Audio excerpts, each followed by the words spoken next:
or ARCIS, Morning Drop-Off Guidelines for the upcoming school year. My goal today? To make sure you have a stress-free, incredibly safe, and highly efficient start to your day by showing you exactly how this campus operates each morning. You see, the main objective of the morning arrival window is to secure the campus perimeter and separate our student age groups to prevent multi-age mixing. Okay, let's dive into this. Today's spatial tour covers 3 distinct zones. Area 1 for Iberia vehicles, Area 2 for the Iberia walk-up, and Area 3 at Verdun and Marne. Starting off with Area 1 Iberia vehicles, this is our K through 5th grade drop-off. Now, what's really interesting about this slide is how it illustrates our zone exclusively dedicated to our younger scholars, kindergarten through 5th grade vehicle and daycare drop-offs. Notice how Iberia Road forms the western boundary of the campus. It's purposely designed this way to funnel vehicular traffic safely over to one side. To keep this area moving safely and smoothly, there are 3 imperative steps you've got to follow. Step 1, you must enter with the flow of traffic coming from Iberia, making a right-hand turn right into the drop-off area. Step 2, and honestly this is the most critical one for campus safety, you must stop at the crosswalk. We have dedicated custodial staff and administrators right there, and the safety of our students and staff crossing is our absolute highest priority. And finally, Step 3, when exiting, please stick to your designated lane. The right-hand lane has got to turn right onto Iberia, and the left-hand lane must turn left onto Iberia. Smooth, predictable movements keep everyone safe. But here is a very critical rule. This Iberia vehicle drop-off zone is absolutely not for 6th through 8th grade students. Like I mentioned earlier, keeping the age groups separated is a major safety protocol here. However, there is one major exception.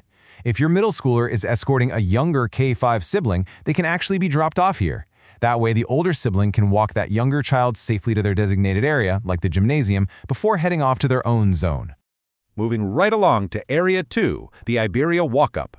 This is the K through 5th pedestrian zone. Looking at the campus blueprint, focus your attention on the right side along Iberia. This illustrates exactly where students enter on foot, filtering right into the 100 hallway through the 2nd grade main building entrance, marked right here in red.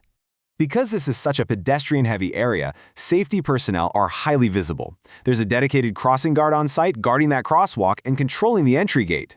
Plus, you'll see morning duty personnel, specifically instructional coach Miss Vanessa Science, monitoring the entry corridor to maintain those grade level separations. And once again, I want to reiterate that overarching campus theme. Older siblings absolutely must ensure younger siblings reach their designated area safely. If an older sibling is walking up with a younger K-5 student, their very first priority is to escort that child straight to the gymnasium via that 2nd grade entrance. All right, let's head over to Area 3, Verdun and Marne. This is the 6th through 8th grade zone. And this brilliantly illustrates exactly where our older students need to be, shifting our focus entirely to them. Note the top left intersection, Verdun Way and Marne. By utilizing this northern boundary, the school effectively reroutes middle schoolers totally away from the heavy elementary traffic over on Iberia. Let's actually pause for a second and look at this comparison, because understanding the why is just as important as knowing the where. We have the K-5th grade drop-off over on Iberia on one side of the school, and the 6th, 8th grade drop-off all the way over at Verdun and Marne on the other. This strict physical separation is a core objective of the ARCIS safety playbook. Why? To prevent multi-age mixing. Keeping 5-year-olds physically separated from 14-year-olds during the absolute rush of the morning commute dramatically reduces the risk of accidents. It ensures developmental boundaries are respected, and it helps the staff maintain really tight structural security across the entire property.